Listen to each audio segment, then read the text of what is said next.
እግዚአብሔርን በመፍራት በንጽህና በበጎነት የሚኖር ኤውግኒዮስ የሚባል ሰው ነበር። ታማኝና ፍጹም ተጋድሎ የምታደርግ በእምነቷም ጠንካራ የነበረች ሚስት ነበረችው።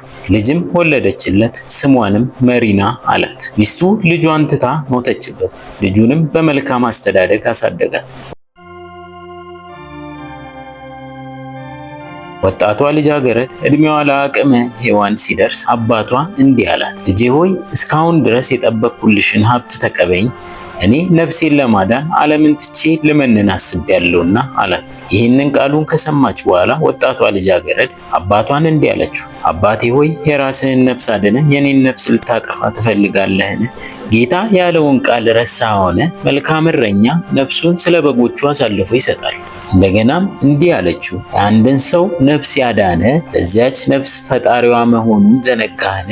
አባቷ ይህንን ነገር ሁሉ ከሰማ በኋላ እንባዋንና ለቅሷን እየተመለከተ እንደገና እንዲህ አለ፣ ከአንቺ ጋር ምን ላድርግ ይገባኛል? ልጄ አንቺ ሴት ነሽ፣ እኔ መግባት የምችለው ወደ ወንዶች ገዳም። ስለዚህ ተፈጥሮ እንድንለያይ የግድ ትላለች። ስለዚህ ከኔ ጋር የምትኖሪው እንዴት ነው? ሰይጣን የእግዚአብሔርን አገልጋዮች የሚዋጋው እንዳንቺ ተመሳሳይ ጾታ ባላቸው ሴቶች ምክንያት አይደለምን? ልጁም እንዲህ ስትል መለሰችለት፣ ጌታዬ ሆይ አንተ እንዳልከው ከነጾታዬ ወደ ወንዶች ገዳም መግባት አልችልም። መጀመሪያ ጸጉሬን ልቆረጥ፣ እንደ ወንዶቹም ልልበስ፣ ከዚያ አንተን ተከትዬ ወደ ወንዶች ገዳም መግባት እችላለሁ አለችው። አባቷም ያለውን ሀብት ሁሉ ለድሆችና ለጦም አዳሪዎች የልጁን ምክር ተቀብሎ ሰጠ። ጸጉሯን እንድትቆረጥ አድርጎ የወንድ ልብስ ለብሳ ስሟን እምባ መሪና ብላ ቀይራ ወደ ወንዶች ገዳም ለመግባት ራሷን አዘጋጀች።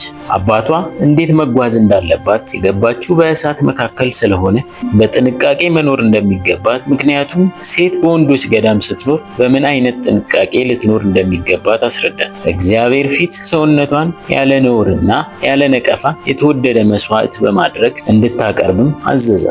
ይህንን ሁሉ ነገር ተናግሮ ከፈጸመ በኋላ ልጁን አስከትሎ ወደ ወንዶች ገዳም ገባ። ቀናት እየጨመሩ በሄዱ ቁጥር ወጣቷ በጥበብ በመታዘዝ በትህትና በብቸኝነት ሕይወት እያደገች መጣች። በገዳሙ ለጥቂት ዓመታት ከኖረች በኋላ ከመነኮሳት አንዳንዶቹ የድምጿን ለስላሳነት ፂም አልባ መሆኗን አይተው ሴት እንደሆነች መጠራጠር ጀመሩ። አንዳንዶች ደግሞ በተጋድሎ የበረታች ስለሆነች በዚህ ምክንያት የተፈጠረ እንደሆነ ይናገሩ ነበር። ምግብ የምትመገበው በየ2 ቀኑ ነበር። አባቷ በገዳሙ እንዳለ ሞተ። እምባ መሪናም በገዳሙ ቆየች። በሕይወቷ ጽናት በተጋድሎ ብርታት እያደገች መጣች። ከእግዚአብሔር ሀብተ ፈውስ ተሰጧት ነበር። ርኩስ መንፈስ ያደረባቸው ሰዎች ወደ እርሷ እየቀረቡ ፈውስን ያገኙም ነበር። መናፍስትም በቃሏ ታወጣም ነበር። እጇን በበሽተኞች ላይ ስትጭን ፈጥነው ከበሽታቸው ያገግሙም ነበር። በገዳሙ የሚኖሩ 40 ያህል መነኮሳት ነበሩ። በየወሩ ከወንዶቹ 4ቱ ወደ ማህበረሰቡ መንደር እየገቡ ህዝቡን ያገለግሉ ነበር። የመነኮሳቱ ስፍራ ርቀት ባለው በበረሃ ነበርና በገዳሙና በመንደሩ መካከል ማረፊያም ነበር። አንድ ቀን የገዳሙ አበምኔት አባ ማሪኖስ ጠርቶ እንዲህ አላት፣ ወንድም ጠባይህን አውቃለሁ፣ በሁሉም ነገር ፍጹም መሆንህን ታዛዥነትህን ጭምር ወንድሞች ከገዳም ወጥተው ለአገልግሎት ሲፋጠኑ ያንተ በበዓት መቀመጥ ስላስቆጣቸው እየሄድክ አገልግል። ይህንን በማድረግ ከእግዚአብሔር ዘንድ ዋጋህን ታገኛለህ። እነዚህን ቃላት ከሰማች በኋላ እምባ መሪና ከአበምኔቱ እግር ላይ ወድቃ አባቴ ሆይ ጸልይልኝ፣ ወደ ላከኝ ስፍራ ሁሉ ለመሄድ ዝግጁ ነኝ አለች። አንድ ቀን እምባ መሪና ከ3 ወንድሞች ጋር ለአገልግሎት ከገዳም ወጣች። በማረፊያ ስፍራቸው እንደነበሩ አንድ ወታደር የገዳሙን ማረፊያ ጠባቂ ልጅ ደረሰ። እርሷም ጸነሰች። ወታደሩም እንዲህ ሲል መከራት፣ አባትሽ ከማን እንዳረገዝሽ ከጠየቀሽ ከእኔ ጋር የተኛው ወጣቱ መነኩሴ ነው ብለሽ ንገሪው አላት። አባቷ ልጁ ነፍሰ ጡር መሆኗን ሲረዳ የሆነውን ነገር ያውቅ ዘንድ በጥንቃቄ መረመራት። ይሄ ነገር በአንቺ ላይ እንዴት ሊከሰት ቻለ አላት። እርሷም ቆንጆ የገዳም መነኩሴ ደፈረኝ፣ ጸነስኩኝም አለችው። የመነኮሳት ቤት ጠባቂው እሳት ለብሶ እሳት ጎርሶ ወደ ገዳሙ መጣ።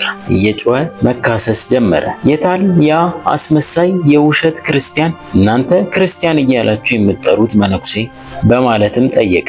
አበምኔቱ ግን ሊያቀዘቅዘው ፈልጎ እንኳን ደህና መጣ አለው። አንዲት ሴት ልጅ አለችኝ፣ በእርጅና ዕድሜ ትጦረኛለች ብዬ ተስፋ የማደርጋት ነገር ግን ተመልከቱ እምባ መሪና ያደረገባትን።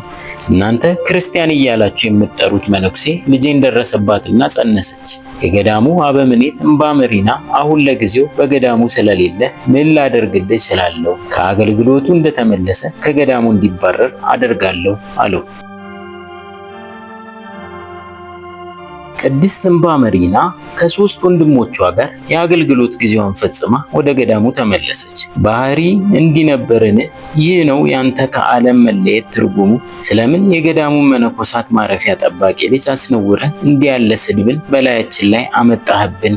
አባቷ ወደዚህ መጥቶ ሁሉንም ነገር ነገረን። መሳለቂያ አደረከን፣ አሰደብከን። እምባ መሪና ይህንን ነገር በሰማች ጊዜ በአበምኔቱ እግር ላይ ወድቃ አባቴ ሆይ ይቅር በለኝ፣ ሰው ነኝና እኔም እንደ ሰው በድላለሁ አለች። አበምኔቱ ግን ቁጣን ተመልቶ ከገዳሙ አውጥታችሁ ጣሉት፣ ተመልሶም ወደ ገዳሙ እንዳይገባ አለ። እምባ መሪና ገዳሙን ለቃ በገዳሙ መግቢያ በር ላይ ቁጭ አለች። በዚያ ሆነ የቀኑ ሐሩር የሌሊቱ ቁር እየተፈራረቀባት በጸጥታ ተቀመጠች። ወደዚያ የሚገቡና የሚወጡ መነኮሳት ለምን በበር ላይ እንደተቀመጠ ይጠየቋል። ምክንያቱም በደል ተገኘብኝ ከገዳሙም ተባረርኩ አለች። የገዳሙ ጠባቂ ልጅ የመውለጃዋ ወራት በደረሰ ጊዜ ሴቲቱ ወንድ ልጅን ወለደች። አባቷ ሕፃኑን አንጠልጥሎ ይዞት ወደ ገዳሙ መጣ። እምባ መሪናን በገዳሙ በር ላይ ተቀምጣ አገኛት። ይኸውልህ ልጅ በኃጢአት የወለድከው ውሰደው ብሏት ልጇን ጥሎ ተመልሶ ሄደ። እምባ መሪና ሕፃኑን አንስታ እንዲህ አለች፣ አዎ የኃጢአቴ ደሞዝ የሆነን ሽልማትን ተቀብያለሁ። ነገር ግን ለምን ይህን ምስኪን ሕፃን ከእኔ ጋር አብሮ ይጠፋል? ይህንን ካሰበች በኋላ መንጋ ከሚጠብቁ እረኞች ወተት እየለመነች እንደ አባት ሕፃኑን ማሳደግ ጀመረች። 3 ዓመታት እንዳለፈ መነኮሳቱ የገዳሙን አበምኔት እንዲህ አሉት፣ አባታችን ወንድማችንን ይቅር በለው። እስካሁን የተቀጣው ቅጣት በቂ ነው። ኃጢአቱን ለሁሉም ሰው ተናዟል። ሀገሩ ሁሉ ኃጢአተኝነቱን አውቋል፣ እርሱም አልካደም። አበምኔቱ ግን ከውሳኔው ፍንክች እንዳላለ ባዩ ጊዜ ወንድሞች እንዲህ አሉ፣ እርሱን እንደገና ወደ ገዳሙ እንዲመለስ ካልፈቀድክ እኛም ገዳሙን ለቀን እንሄዳለን። 3 ዓመት በፀሐይና በቁር በዝናብ እየተንገላታ ኃጢአቱ የተናዘዘን ሰው ይቅር ካላልን ወደ እግዚአብሔር በደላችንን ይቅር ይለን ዘንድ መጸለይ እንደምን ይቻለናል? እርሱ በበሩ መግቢያ ነው ውሎንና አዳሩ፣ እስካሁን ግን ይቅር አላልነውም አለ። የገዳሙ አበምኔት ከወንድሞች ይህንን ሁሉ ነገር ከሰማ በኋላ ስለ እናንተ ፍቅር እቀበለዋለሁ አለ። እምባ መሪናን አስጠርቶ እንዲህ አለው፣ በሰራው ኃጢአት ምክንያት በገዳሙ አስቀድሞ የነበረ ክብርና ስፍራ ዳግመኛ አታገኝም። ነገር ግን ስለ ወንድሞች ፍቅር ስል ከእኛ ከመነኮሳት ዝቅ ባለ ስልጣንና ክብር እቀበልሃለሁ። እምባ መሪና እያለቀሰች እንዲህ አለች፣ ይሄ ራሱ ለኔ ታላቅ ነገር ነው። ጌታዬ ወደ ገዳም ውስጥ የማልጠቅም እኔ እንድመለስ ፈቅደሃልና ቅዱሳን አባቶችን ለማገልገል ረድእነት ብቻ ለኔ ይበቃኛል አለች። በዚህም ምክንያት ወደ ገዳሙ ተመልሳ ዝቅ ባለ ስፍራ ተመድባ ማገልገል ጀመረች።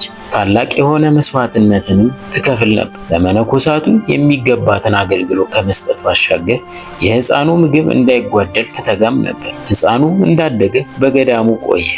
ለገዳሙ ሕይወትና ኑሮ የሚስማማ ጥበብን እየተማረ አደገ። ኑሮውንም በገዳሙ ልማድና ሥርዓት መሰረት አስተካከለ። አንድ ቀን ብዙ ጊዜ ካለፈ በኋላ የገዳሙ አበምኔት ወንድሞቹን ጠርቶ እምባ መሪና የት አለ? ዛሬ 3ኛ ቀኔ ነው ካየሁት። በወንድሞች መካከል ሲዘምር ካየሁት። ሁልጊዜ ቀድሞ ቆሞ የሚታየው እሱ ነበር። አገልግሎቱ ከመጀመሩ በፊት ወደ በዓቱ ሂዱ፣ ታሞ እንደሆነ ተመልከቱት አለ። ወንድሞች ወደ በዓቱ ሄደው ሞቶ አገኙት። ለገዳሙ አበምኔት ተመልሰው ወንድማችን እምባ መሪና አርፏል አሉ። አበምኔቱም እንዲህ አለ፣ ኃጢአተኛ ነፍሱ በምን አይነት ሁኔታ ሄደች? ለሰራው ኃጢአት ምን አይነት መከላከያ ማቅረብ ይቻለዋል? እነዚህን ተናግሮ እምባ መሪናን እንዲቀብሯት አዘዘ። ሊያጥቧት ሲዘጋጁ ሴት ሆና አገኙ። እግዚአብሔር ሆይ ይቅር በለን፣ በደላችንን አታስብብን ብለው በአንድ ድምፅ ጮኸው አለቀሱ። የገዳሙ አበምኔት ለቅሷቸውንና ጩኸታቸውን ሰምቶ ምን ችግር ገጠማችሁ አላቸው። ወንድማችን ባመሪና ሴት ነበረች አሉት። ወደ በድኑ ቀርቦ በዓይኑ ተመልክቶ የገዳሙ አበምኔት ራሱን ወደ ምድር አለ። ብዙ እንባንም አነባ። ይቅር በይኝ አለ። ሳላውቅ በድዬሻለሁና ኃጢአትም ሰርቻለሁና እስካሁን ለሰራሁት ኃጢአት ለበደልኩሽም በደል ይቅርታን ካላገኘው በቀር ከእግሪሽ ስር አልነሳም። እነዚህን ቃላት በብዙ ለቅሶና መራር እንባ ባቀረበ ጊዜ እንዲህ የሚል ድምፅ መጣለት። ይህንን ኃጢአት አውቀኸው የሰራኸው ቢሆን ለኃጢአት ስርየት ባላገኘ ነበር። ነገር ግን ሳታውቅ አድርገኸዋልና ኃጢአት ይቅር ተብሏል የሚል ድምፅ መጣለት።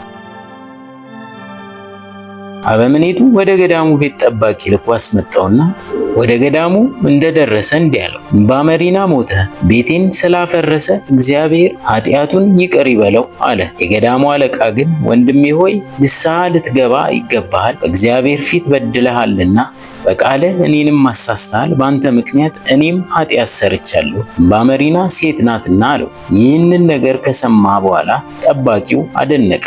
ተገርሞም አበምኔቱ ወደ ውስጥ ወሰደውና አስቀድሞ ያየውን አሳየው። በሆነው ነገር በገጠመው ክፉ ዕጣ ማልቀስ ጀመረ። ቅዱስ የሆነ ሥጋዋን በመዝሙር በምስጋና እግዚአብሔርን ከፍ ከፍ በማድረግ ቀበሩ። እነዚህ ነገሮች ከተፈጸሙ በኋላ የጠባቂውን ልጅ ሰይጣን እያባረረ ይዟት መጣ። ያደረገችውን ነገር መናዘዝ ጀመረች። ያስነወራት ወታደሩ እንደነበር ገለጠች። ወዲያው በቅድስት ባመሪና መቃብር ላይ ወደቀች። እግዚአብሔር ስለገለጠው ስለዚህ ታላቅ ነገር በስፍራ የነበሩ ታሪኩን የሰሙ ሁሉ አደነቁ። የእምባመሪና ትዕግስት፣ እልህ አስጨራሽ ተጋድሎ፣ ፍጹምነት በታወቀ ነገር ተገለጠ። በዘመን ርቀን ለምንገኝ ክፉ ሐሳብ፣ ጥርጥር በቁማችን ይወረረን ያለ ስራ ራሳችንን ከፍ ከፍ በምናደርግ በጽድቅ መንገድ ላይ ለአንድ ደቂቃ እንኳን ተጉዘን የማናውቅ ሰዎችን ይገስጸን ዘንድ ለደህንነታችን ይህ ታላቅ ገድል ተጻፈ። ልመናዋ፣ ክብሯ፣ አማላጅነቷ በሁላችን ላይ ይደር። አሜን።